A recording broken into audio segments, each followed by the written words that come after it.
What's up? Welcome back to my channel. I am the Choco Mommy. Today's video is gonna be me reconstructing a wig that I ordered from Amazon. I ordered this wig for a special little project that I am working on for myself. I have a certain look in mind for it. When I first got it, I felt that it was thin in density. So I went to the beauty supply and I ended up getting some tracks to sew it with my sewing machine and make it thicker. I'm used to ordering wigs from Amazon that are quite thin, but I haven't really had the resources to do anything about that. But now I was able to do something about that problem instead of just leaving a bad ranking or rating or whatever it's called, complaining about it. I was actually able to fix the problem myself. You're going to see me going through trial and error because I'm still very new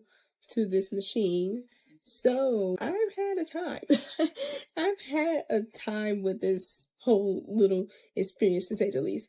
So without further ado, bro intro.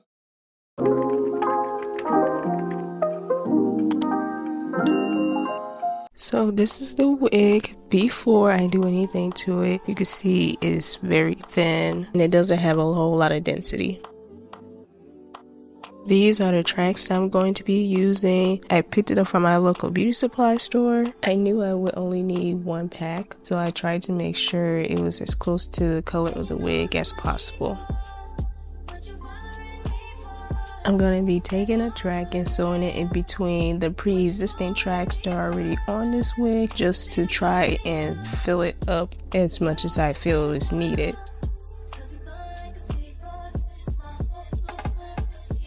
Here I already have the wig section out so I can have a clear view of where I want to lay my first track. I'm trying to make sure that all the little hairs is out of the way so that I'm not connecting one track with another. Now I'm taking a track and I'm measuring it out in the space that I have sectioned to make sure that it's not going to be too long or too short. I want it to be the right width.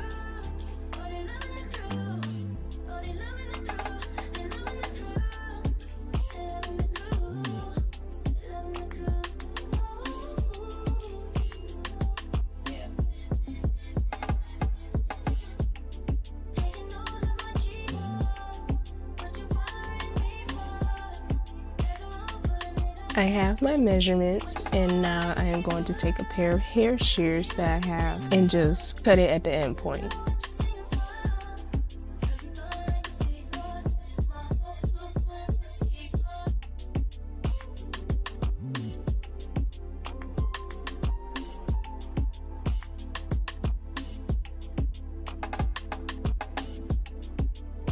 Then I'm going to lighten it back up again once it's cut to make sure that it's right. I have some clips here to also help keep the hair out of the way just in case I need them.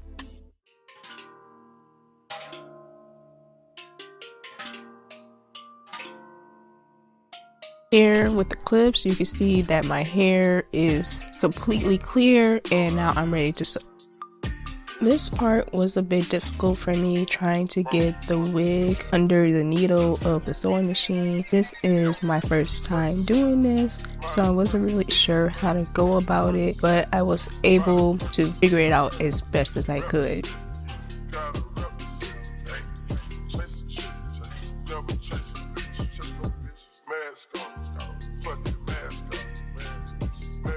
Here I finally have it lined up exactly where I want it. So now that it's lined up under the needle, I'm going to introduce the track that I had measured out before and also try to get that under the needle where I need it to be.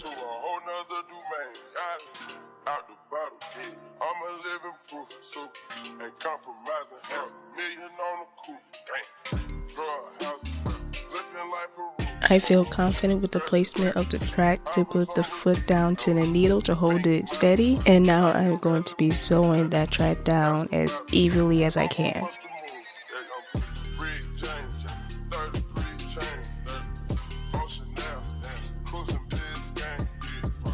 I'm done sewing the track and I'm lifting the foot up and the needle so that I could try to take it out. As you see, I'm getting it stuck because the hair kind of got tangled, so I'm trying to get that out as best as I can without losing any hair or possibly losing the track. Even though I'm pretty sure that it's secure onto the base, I just want to make sure that I'm not going to be doing any damage trying to get this from under the needle.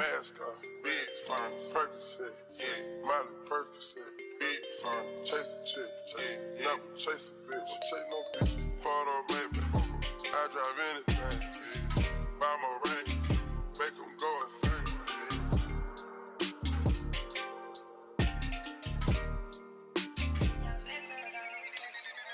My guillotine, drink with melody. This is how it's looking after I got it untangled, and I would say that it looks pretty good for the first one and my first time. It did end up shifting just a little bit. As you saw, there was a bit of space, so I'm gonna go ahead and cut that little piece off and reattach it to that space that was empty so that it could be a full track. So now that I've sewed that little piece where it needs to be, I can go ahead and continue to work on the rest of the wig. As I demonstrated before, you're going to see me sectioning out my parts, possibly using clips to make sure that I don't have any stray hairs or any other tracks connecting to the new one. And then I'm going to be measuring out tracks and sewing them into place.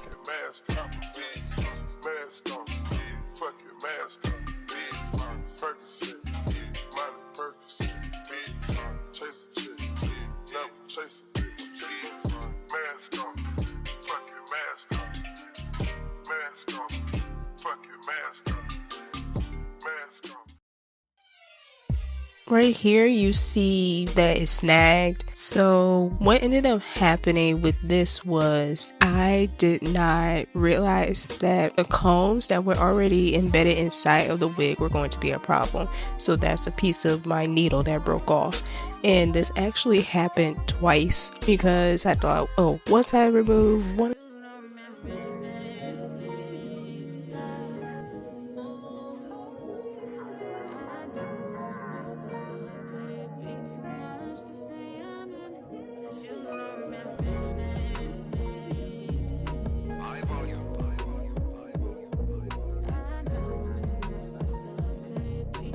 I don't think I'm even halfway done at this point, but I just wanted to show how it was looking, and it definitely looks a lot thicker.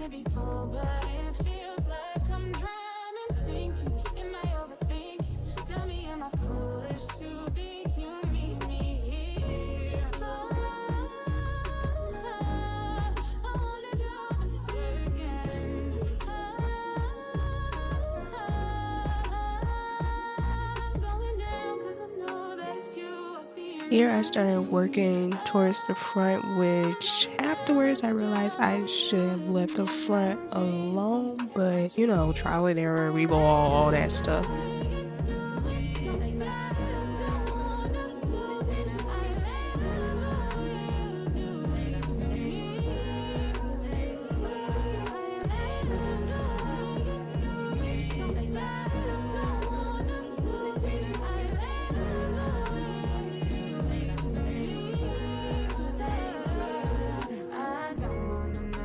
This is the end result. You probably can't really tell the difference now, but once it's straightened, you will.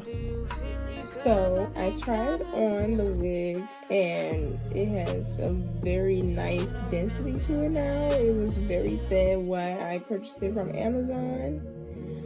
And since I went and added the extra tracks in, is nice and full looking. The bottom is ragtag, but wanting some styling and everything that will be fixed. I still have to waste the knots, tint the lace, like it a bit more because I still feel like it is plucked, kinda.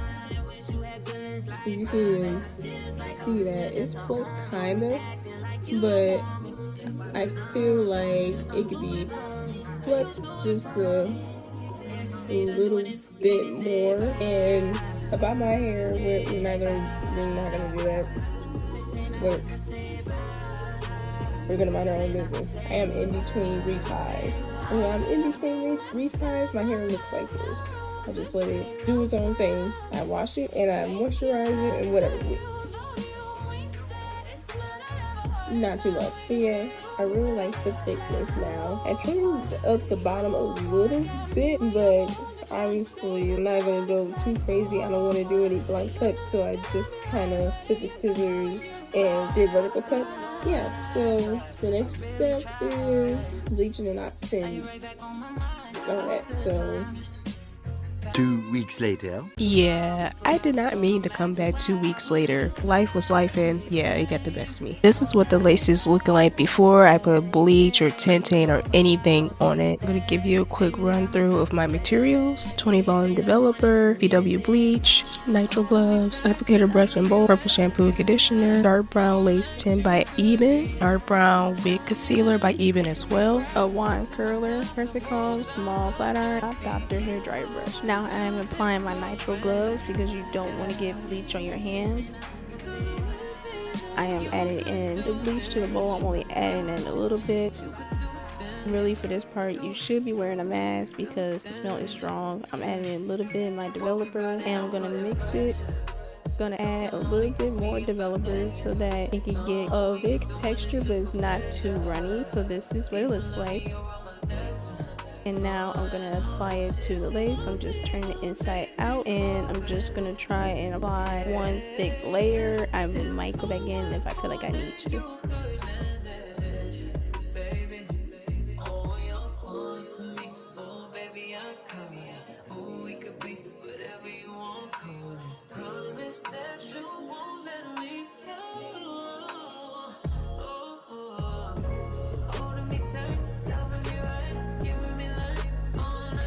Now that this is done, I'm going to let this sit for about 30 minutes and then I'm going to return. Now I'm back and this is what it looks like.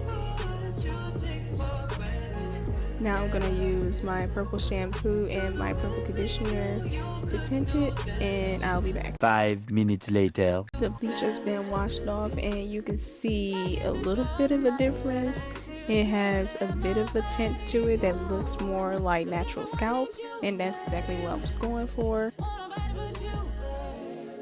This is what the bottom of the hair looks like, but we're going to go ahead and take care of that with the Not Dr. blow dryer. The wig is pinned on all 3 sides to make sure it doesn't move, and now I am going through and just blow drying it, wring it out as I go. I'm using a medium heat, flipping it over so that I can get under in the wig caps. This is what it looks like after it is fully dried. You see how it's moving and it has body and wave to it. I have these angled tweezers here in this comb. I'm gonna just try and pluck the hairline a little bit so that it looks a little more natural and it's not too thick. Taking my tint spray and I'm gonna spray the lace so that it's tinted to a brown color, which is a little more natural for scalp. And now flipping it over and going in with my wax and my pressing comb. I'm parting my sections and make sure that it's smooth because I need it to be extra flat for this specific style that I'm trying to do.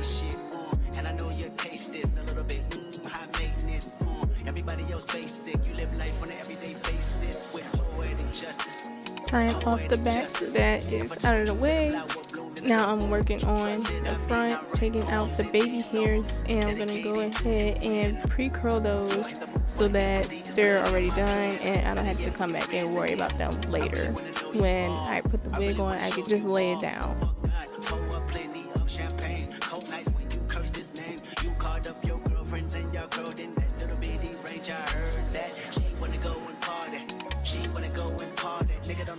One week later. The more this video continues, I realize I am really bad at timing. But anyways, it is a week later and this is what we have going on with the wig. So I'm taking out the clips. From here, I'm going to start working on the back of the wig because that's where most of my attention is going to be as far as the ponytail and the curls that I want to do, and I want to make sure that that is going to be the smoothest. With the top half out of the way, I can go ahead and take this ponytail out. I'm using this clip to help me keep it in sections, and I'm going to part off a little bit of the hair, and I'm just going to work on trying to slick it down in sections because it will be easier that way. Since I added the extra hair, it is a little thicker than it was when it came.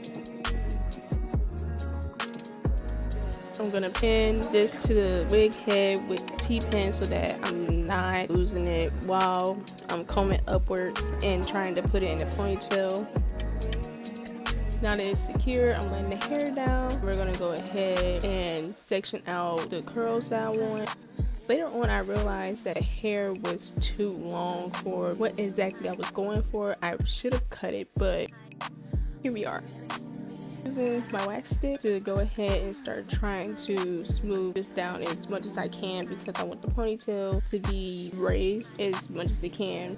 Here I'm going over the wax with my hot comb to make sure that it's melted and that it's gonna mold. Going in for extra detail with my edge brush just to make sure that I'm getting any flyaways and that it's as smooth as possible.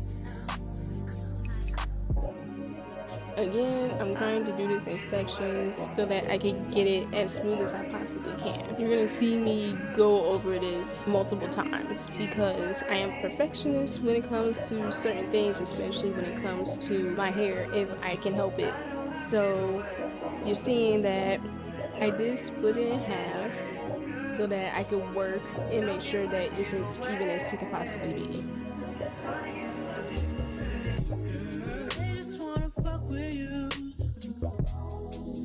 Now I'm combining both sides and I'm gonna put it into a tight ponytail.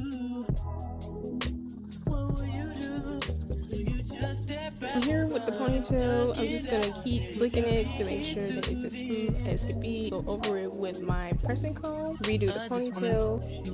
I'm taking small sections of the ponytail and I'm gonna start curling it to give my hair that voluminous look that I'm going for. And I'm using the wand curler to do this.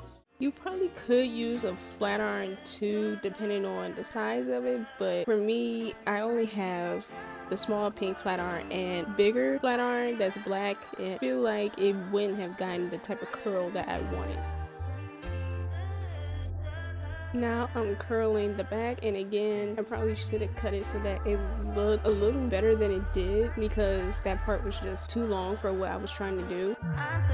And I continue to go back to working on the ponytail. Now I'm combing it out just a little bit at the root. I'm putting that in like a bun, and I'm gonna build the curls around the bun.